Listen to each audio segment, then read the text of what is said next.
안녕하세요.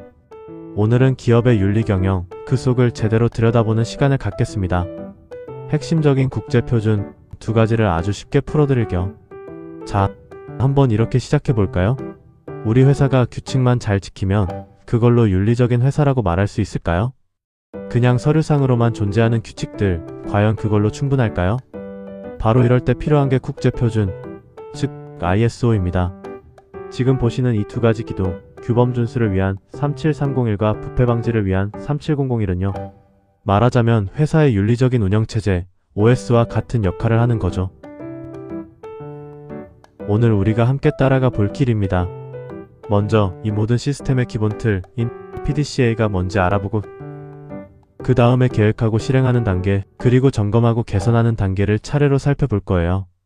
또 부패 방지 경영 시스템 2025년 개정판 부속서의 핵심 내용도 있고요. 마지막으로 가장 중요한 거죠. 왜 문화가 시스템보다 중요한지에 대해서도 이야기 나눠보겠습니다. 자, 그럼 시작해 볼까요? 이 ISO 표준들, 이름만 들으면 되게 복잡하고 어려울 것 같잖아요. 그런데 사실은 아주 심플하고 강력한 하나의 사이클, 하나의 원칙을 바탕으로 하고 있습니다. 그게 바로 플랜 투 체크 액트, 줄여서 PDCA 사이클이라는 건데요. 계획하고 실행하고 점검하고 또 개선하고 이 4단계를 계속해서 반복하는 거예요. 이게 오늘 이야기의 가장 핵심적인 뼈대라고 생각하시면 됩니다. 그럼 이 PDCA 사이클의 앞부분, 즉 계획하고 실행하는 단계부터 한번 자세히 들여다보죠. 어떤 기초를 어떻게 쌓고 또 그걸 어떻게 실행에 옮기는지에 대한 이야기입니다. 먼저 계획 단계 플랜입니다. 이건 그냥 책상에 앉아서 계획표 짜는 게 아니고요. 우리 회사가 처한 상황을 정말 냉정하게 분석하는 거예요. 우리가 누구랑 거래하는지, 어떤 규제를 받는지, 혹시 모를 부패 리스크는 없는지, 이런 것들을 샅샅이 파악하는 게 시작입니다. 여기서 진짜 주목할 만한 변화가 하나 있습니다. ISO 37001에 2025년부터 적용되는 새로운 기준인데요. 이제는 기후 변화까지도 우리 회사의 경영 시스템에 영향을 미치는 중요한 이슈인지 고려해야 한다는 거예요. 시대의 흐름을 반영한 아주 중요한 업데이트죠. 자, 계획을 세웠으면 이제 실행 2단계로 넘어가야겠죠? 2단계에서는 좋은 계획이 그냥 종이 위에만 머물지 않도록 실제로 움직이는 겁니다. 직원들을 교육하고 부패는 절대 용납 못한다는 원칙을 계속해서 알리고 또 돈 문제나 계약 같은 것들을 꼼꼼하게 통제하는 거죠. 좋아요. 계획도 세웠고 실행도 했어요. 그런데 이게 정말 잘 되고 있는 건지 어떻게 알 수 있을까요? 그냥 우린 잘하고 있어라고 믿기만 하면 될까요? 아니죠. 그래서 PDCA 사이클의 후반부, 바로 체크와 액트가 필요한 겁니다. 먼저 체크 점검 단계입니다. 이건 마치 건강검진 같은 거예요. 우리가 세운 규칙들이 현장에서 정말 잘 지켜지고 있는지, 혹시 문제는 없는지, 내부 심사나 경영진 검토 같은 다양한 방법으로 샅샅이 확인하는 거죠. 심사원들이 와서 직원 뽑을 때 신원 조회하셨나요? 기록 보여주세요. 선물이나 접대, 규정대로 승인받았나요? 문서 좀 보여주세요. 이런 식으로 구체적인 증거를 요구하는 거죠. 말로만 하는 게 아니라 데이터로 증명해야 하는 겁니다.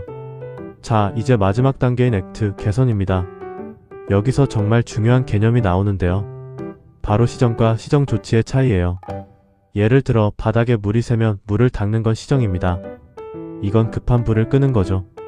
하지만 어디서 물이 새는 거지? 하고 배관을 고치는 게 바로 시정 조치예요.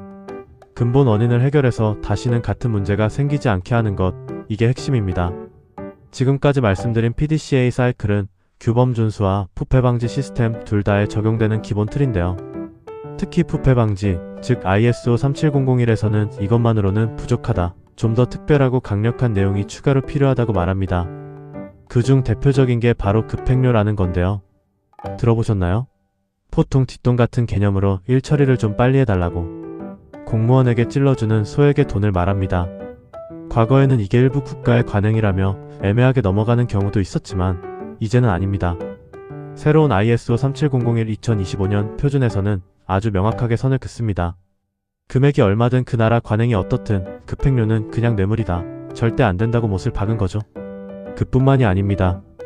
특히 영업팀이나 해외 파견 직원처럼 부패 리스크가 높은 사람들은 더 집중적으로 교육해야 하고요. 매년 나는 부패를 저지르지 않겠다는 서약도 새로 받아야 합니다. 심지어 우리와 거래하는 협력업체 계약서에도 부패 방지 조항을 반드시 넣도록 하고 있죠. 아주 촘촘하게 관리하는 겁니다. 자, 그런데 지금까지 쭉 시스템에 대한 이야기를 했잖아요. 체크리스트, 절차, 규칙. 하지만 정말 중요한 건 이게 아닙니다.